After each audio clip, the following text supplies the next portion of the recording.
Evangelio según San Juan. Gloria a ti, Señor.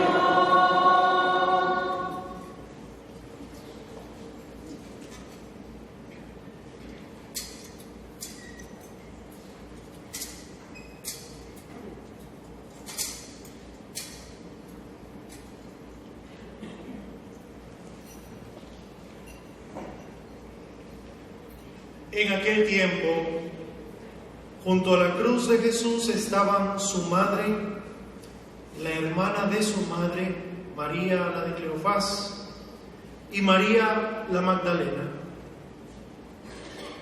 Jesús, al ver a su madre y cerca al discípulo que tanto quería, dijo a su madre: Mujer, ahí tienes a tu hijo. Luego dijo al discípulo: Ahí tienes a tu madre. Y desde aquella hora el discípulo la recibió en su casa. Palabra del Señor. Gloria a ti, Señor Jesús. Vamos a compartir en esta noche una reflexión en torno a María junto a la cruz como abogada e intercesora misericordiosa. Y podemos decir ciertamente que la Iglesia ha reflexionado mucho sobre el papel de María en la historia de la salvación, sobre el papel de María, digamos, en nuestra propia vida y al interno de la Iglesia como una fiel más dentro de la Iglesia, como también una persona que ha sido purificada incluso desde antes de su concepción, una persona que ha recibido grandes privilegios de Dios hasta el punto que hacen que la Virgen María simplemente sea única, indiscutiblemente única. Y nosotros como cristianos católicos tenemos una clara y precisa concepción de lo que es la Virgen María para nosotros. A la Virgen María, han habido dos tendencias a lo largo de la historia con respecto a la Virgen María. Unos quieren casi endiosar a la Virgen María como si fuera una diosa, ¿verdad? Incluso a veces al mismo nivel de Dios, o digamos incluso a veces por encima de Dios. Y eso no es doctrina de la Iglesia. La Iglesia católica sabe que la Virgen María es grande, magnífica, maravillosa, pero ciertamente no es Dios. Que para nosotros existe un Dios en tres personas, Padre, Hijo y Espíritu Santo, ¿verdad? Que son tres personas distintas y un solo Dios verdadero. Y en la Trinidad no entra la Virgen María. Ciertamente la Virgen María no es una diosa, de tal manera que pretender ponerla como una diosa es una herejía. Ciertamente no es por allí por donde camina la Iglesia. La Iglesia tiene una concepción muy clara de lo que es la Virgen María. Pero hay otra tendencia, y esta es de un tinte, un corte muy protestante, y es pensar que la Virgen María es común y corriente, como una mujer cualquiera, ¿verdad? Es una mujer cualquiera, de pronto sí fue la que le dio a luz a Jesús y basta, pero una mujer como cualquier otra, ¿verdad? Una mujer común, una mujer corriente, así la quieren poner, ¿verdad? Y ciertamente eso tampoco es cierto, porque basta que a nosotros nos digan que la Virgen María es la madre de nuestro Señor, y ya con ese título es suficiente para que no sea una mujer común y corriente. La mamá del presidente no es una mujer común y corriente, ¿verdad? Y la esposa del presidente tampoco dentro de una sociedad normal, ¿verdad? Nosotros le damos cierto reconocimiento a una persona que es la mamá o es la esposa del presidente como tal. Imagínense ustedes que la Virgen María no es la mamá de un presidente y no es la mamá de un rey, de rey en este mundo. No es la mamá de una persona importantísima en esta tierra. Es la mamá nada más y nada menos que el rey del universo, el que está por encima de todos los poderes, de todos los países, de todos los gobiernos, que está por encima de todas las potestades, de tronos, dominaciones, principados, potestades, que está por encima de ángeles y de hombres. Ella es la mamá del que es absolutamente todo. Por consiguiente, no es cualquier persona. Y en esto nosotros tenemos que estar claros. No es una diosa, ciertamente, pero tampoco es una mujer común y corriente. Ella es una mujer maravillosa, tan maravillosa que nos dice la palabra que el mismo Padre halló gracia en ella. Dice así la palabra, que el Señor le dice: dichosa porque has hallado gracia delante de Dios. El Padre vio a María y estaba encantado con ella. Imagínense, ella, una criatura tan especial, ¿verdad? Que el mismo Dios se gozaba en contemplarla. Y a veces nosotros, como seres humanos, no le queremos encontrar gracia a la Virgen María. Le queremos quitar todo, y hay quienes hasta la tratan muy mal, ¿verdad? Eso ciertamente es una cosa que va contra la palabra de Dios, contra la doctrina de la iglesia también, porque para nosotros nuestra Santa Madre del Cielo no solamente es la Madre de Dios, porque es la Madre de nuestro Señor, sino que además es Madre nuestra, porque como nos dice hoy la palabra de Dios en el Evangelio de San Juan, desde el momento en que Jesús encomendó a María el cuidado de su discípulo, en ese momento nos encomendó a la Virgen María para que ella también cuidara de nosotros, para que ella intercediera por nosotros, para que ella estuviera pendiente de nosotros, para que nosotros no nos perdiéramos. Y desde ese momento la Virgen María ha cumplido a cabalidad esa misión que ha recibido de Jesús, de cuidar de cada uno de sus hijos, de tal manera que trabaja intensamente para que nosotros no nos perdamos, sino para que siempre escuchemos la voz de Dios, para que hagamos lo que Jesús dice y de esta manera nosotros tengamos vida eterna. Por eso la Virgen María es una gran misionera, y por eso la Virgen María es una gran intercesora por nosotros delante de Dios. Amén. Denle un fuerte aplauso a esa Santísima Virgen María, la Reina del cielo, la Madre de Dios, la Madre de nuestro Señor, la Madre nuestra Madre, y que merece el honor y merece la gloria y merece el reconocimiento. En la palabra de Dios nosotros encontramos cómo la Virgen María es abogada o intercesora. Si nosotros vemos en el Evangelio de San Juan, el capítulo 2, vemos a la Santísima Virgen María que intercede, dice la palabra, por un matrimonio que se les ha acabado el vino. Dice así la palabra: se les acabó el vino. Y el Señor dice: pero ¿qué tenemos que ver? ¿O qué tengo que ver yo contigo, mujer? Todavía no ha llegado mi hora. Sin embargo, ella dice a los sirvientes: hagan lo que Él les diga. Y ellos hicieron lo que Él les dijo. ¿Qué les dijo Jesús? Llenen esas tinajas de agua, luego preséntensela al maestresala. Y ya así se convirtió el agua en vino. En ese momento la Virgen María intercedió ante una necesidad. Lo más interesante y hermoso de todo esto es que intercede cuando ni siquiera el novio se había dado cuenta que había faltado el vino. Miren ustedes, la Virgen María es intercesora, abogada.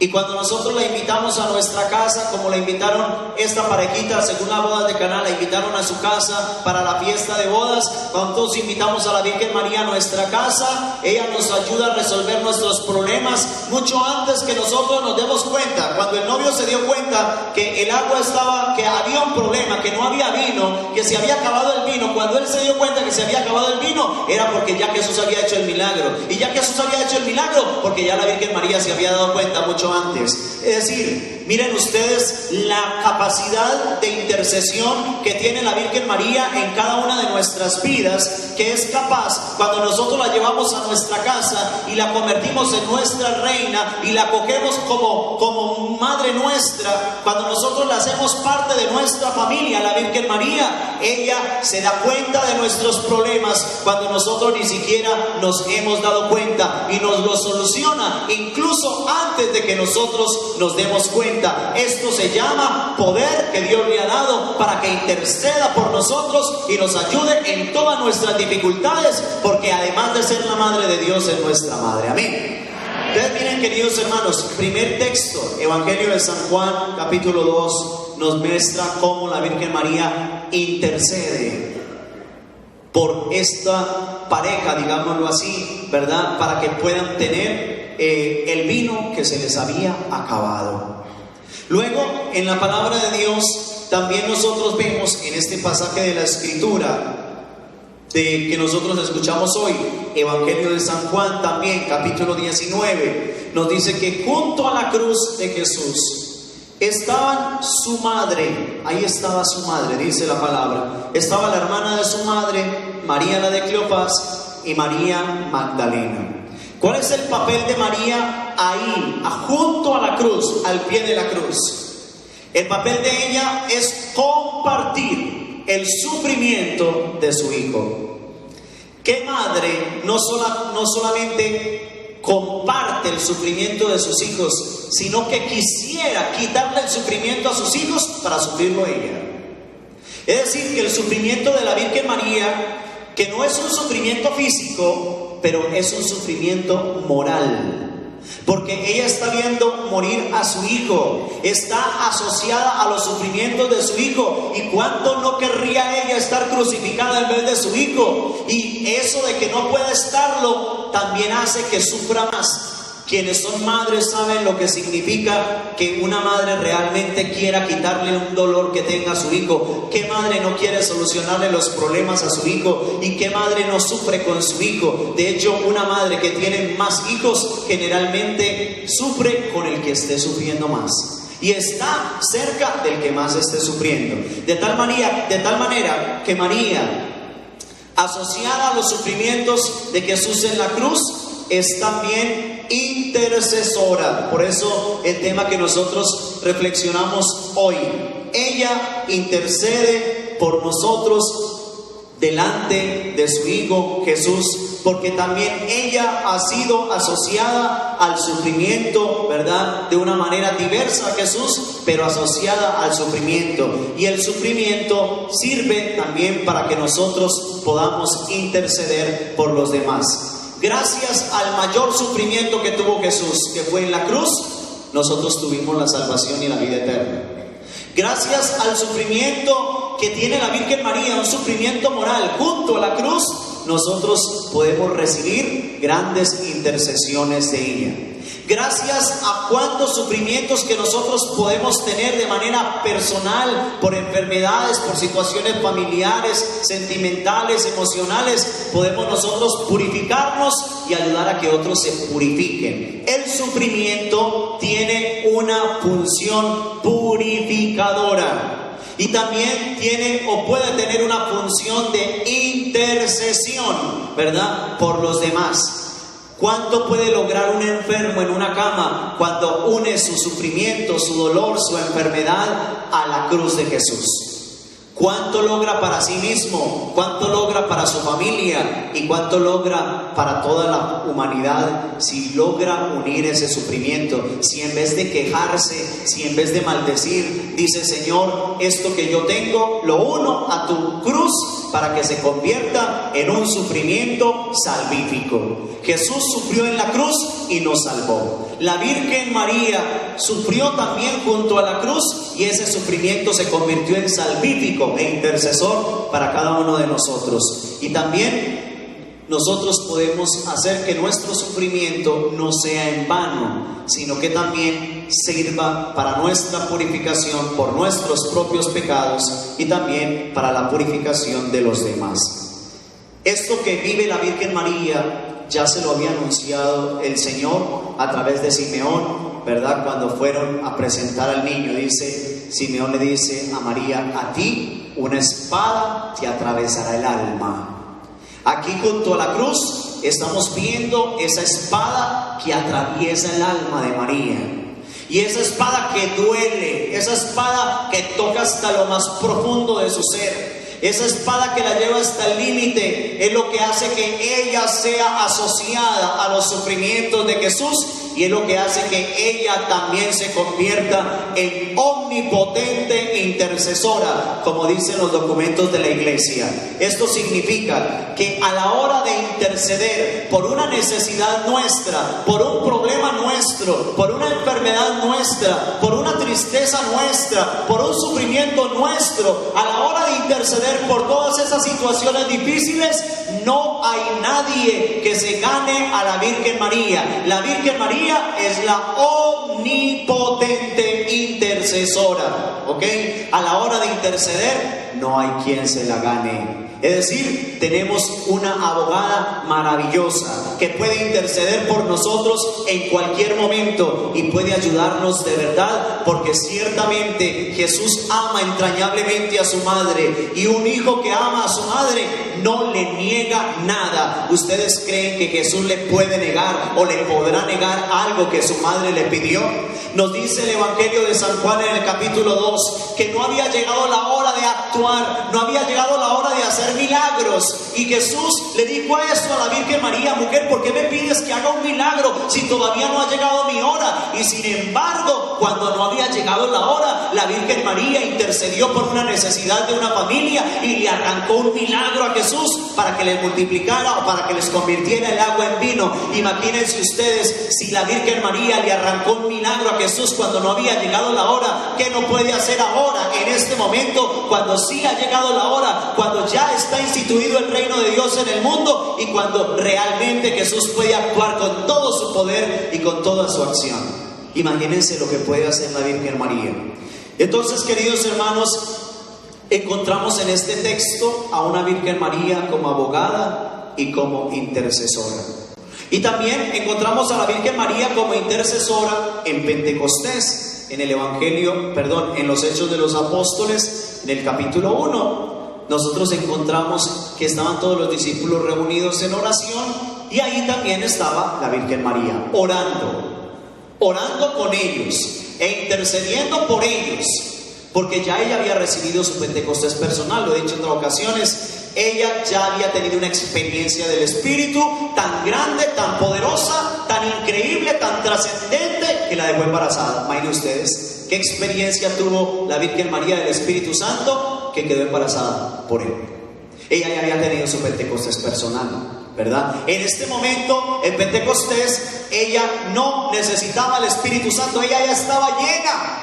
Es más, solo saludaba y transmitía el Espíritu Santo. Lo dice la palabra de Dios. Saludó a Isabel y de una vez quedó llena del Espíritu Santo Isabel. Es decir, que ella ya lo había tenido. Ella está allí en Pentecostés orando por ellos, por los discípulos, porque ellos tienen miedo, están encerrados, están acobardados, se sienten amilanados, achicopalados, sienten que no son capaces de nada, no pueden hablar, sienten que hay un pavor grande de que los van a matar, que los van a perseguir, y ella está allí intercediendo por ellos, para que esos discípulos no sean miedosos, para que no sean cobardes, para que se levanten, para que prediquen la palabra de Dios, para que sean valientes y para que no les importe nada con tal de anunciar la verdad, que Jesucristo es realmente el Salvador del universo. Está ahí la Virgen María, ¿verdad?, intercediendo por ellos en Pentecostés. Entonces, miren ustedes, encontramos 3 textos en la palabra de Dios que nos hablan de cómo María intercede por nosotros y cómo puede interceder, ¿verdad?, en oración, intercediendo para que ellos también tengan el Espíritu Santo. Pidámosle pues al Señor en esta Eucaristía que nos conceda la gracia del Espíritu Santo, que nos conceda las gracias que la Virgen María nos quiera dar, porque intercede por nosotros, y que nos ayude de verdad en cada una de nuestras intenciones y necesidades. Vamos a cerrar nuestros ojos y vamos a entrar en oración y vamos a pedirle a la Virgen María que interceda por nosotros en esta hora, por cada una de nuestras necesidades, por cada uno de nuestros problemas, por cada una de nuestras tristezas. Que la Virgen María interceda por todos los que estamos aquí, para que ninguno de los que está aquí se vaya sin nada. Por eso en este momento, querido hermano, querida hermana, yo te invito, piensa en alguna necesidad que tú tienes, algún problema, alguna tristeza, y ponlo en las manos de María, ponlo en las manos de Santa María la Antigua.